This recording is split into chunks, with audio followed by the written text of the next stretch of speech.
kita punya kehendak kan? Nabi Muhammad juga punya. Nabi Muhammad juga punya cita-cita. Nabi Muhammad juga punya kehendak. Nabi Muhammad juga punya harapan. Nabi Muhammad juga punya keinginan. Kita ingin tahu bagaimana cita-cita Nabi Muhammad, kehendak Nabi Muhammad, keinginan Nabi Muhammad, harapan Nabi Muhammad. Harapan beliau adalah tidak ada seorang pun daripada umatnya kecuali masuk surga bersama Nabi Muhammad.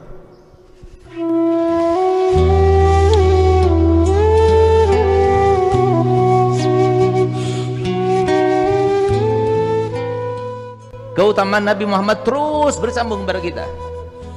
Siapa yang berdoa kepada Allah Ta'ala sehingga kita satu-satunya umat yang masih ada hubungan dengan Nabi Muhammad?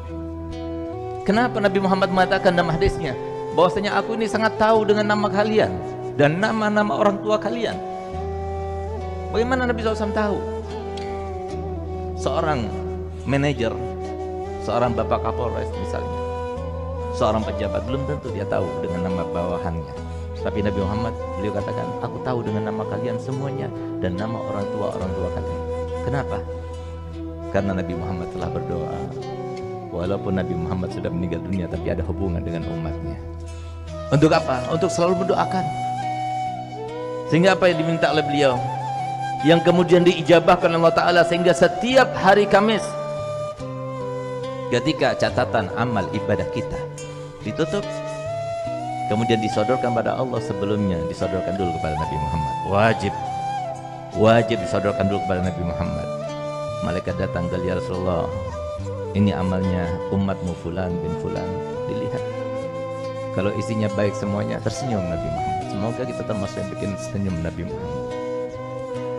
Tapi kalau ternyata satu minggu ini kita banyak melakukan dosa, Nabi Muhammad mengangkat tangannya, lalu Nabi Muhammad, Allah maghfir lahu, ya Allah ampunilah dosa-dosanya. Setiap minggu kita dapat doa dari Nabi Muhammad. Adakah seorang alim, seorang guru yang mengingat kita sampai sebegitunya? Kecuali Nabi Muhammad, kecuali Nabi Muhammad, kecuali Nabi Muhammad. Nabi kita Muhammad adalah seorang nabi, nggak pernah tersenyum kecuali untuk kita. Bahkan Nabi Muhammad berkorban untuk biologis kita, kebutuhan kita. Sehingga suatu waktu pernah Nabi SAW melaksanakan sholat subuh dalam keadaan lambat gerakannya. Bahkan ada bunyi-bunyi entah dari mana berasalnya. Setelah beliau melaksanakan sholat rampung, kemudian sahabat-sahabat yang besar datang kepada Nabi Muhammad, mengelilingi Nabi Muhammad. Ya Rasulullah, apakah engkau sakit? Begitulah para sahabat Nabi, sangat risau, galau pikirannya kalau sudah terkait dengan Nabi Muhammad, dan senang gembira kalau melihat wajah Nabi Muhammad bergembira. Tidak, aku tidak sakit, tapi kami melihat gerakanmu sangat lambat ya Rasulullah, enggak seperti biasanya. Bahkan kami dengar ada suara bunyi-bunyi di dalam tubuhmu, aku tidak tahu dari mana asal bunyi-bunyi itu ya Rasulullah. Kemudian Nabi Muhammad berdiri, dibuka bajunya, ternyata Nabi Muhammad mengikat perutnya dengan 3 batu. Maka kemudian ditanya, kenapa ya Rasulullah engkau ikat perutmu dengan 3 batu itu? Apa jawab Muhammad? Ya, karena perutku ini sudah tidak kemasukan makanan sudah lebih dari 3 hari 3 malam. Menjerit sahabat Nabi. Ya Rasulullah, fidaka abi wa ummi summa nafsi. Tebusanmu wahai Nabi, itu adalah orang tuaku, bahkan diriku sendiri. Biarkan kami yang lapar, biarkan kami tidak makan, jangan engkau dan keluarga kamu yang tidak makan. Kenapa kau tidak beritahukan kepada kami kalau di rumahmu itu tidak ada makanan? Apa jawaban Nabi Muhammad? Tidak akan pernah aku lakukan yang semacam itu. Apa kata Allah kalau aku membebani umatku? Biarkan aku jadikan apa yang terjadi pada diriku adalah hadiah daripada Allah, dengan harapan tidak ada seorang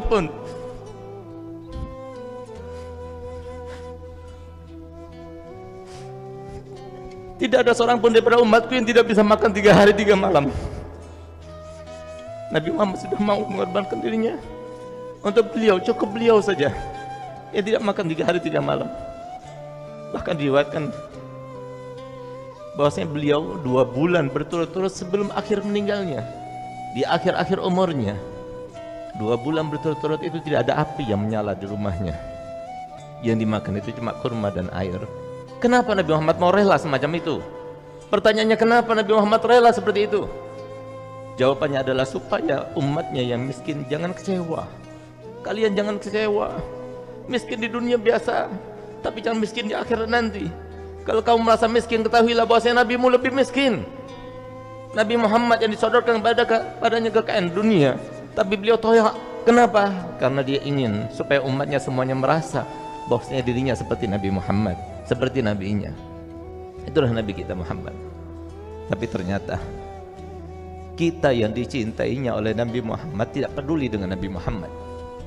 Kenapa demikian?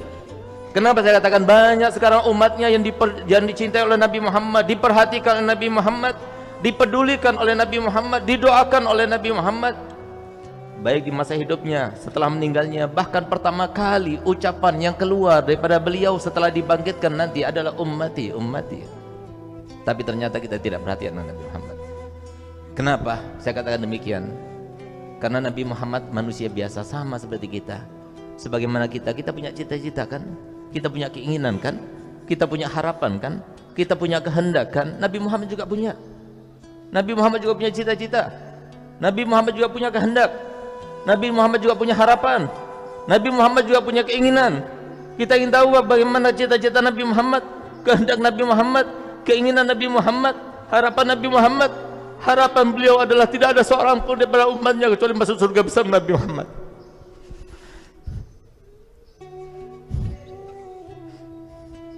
Tidak ada seorang pun daripada kita semuanya kecuali masuk surga bersama Nabi Muhammad.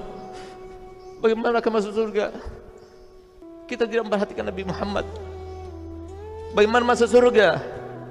Padahal Nabi Muhammad katakan, ala inna sil'atallah ghaliyah. Ketahuilah bahwasanya barang yang dijanjikan oleh Allah dengan kalian sabar hadir majlis taklimnya, dengan kalian sabar melaksanakan solat 5 waktunya, dengan kalian sabar menjadi anak berbakti pada orang tuanya, dengan kalian sabar berbakti pada suaminya, dengan kalian sabar menyantuni anak dan keluarganya, dengan kalian sabar menghormati pada tetangganya. Mahal kata Nabi Muhammad. Nggak mudah. Kita harus melalui ujian-ujian.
sallallahu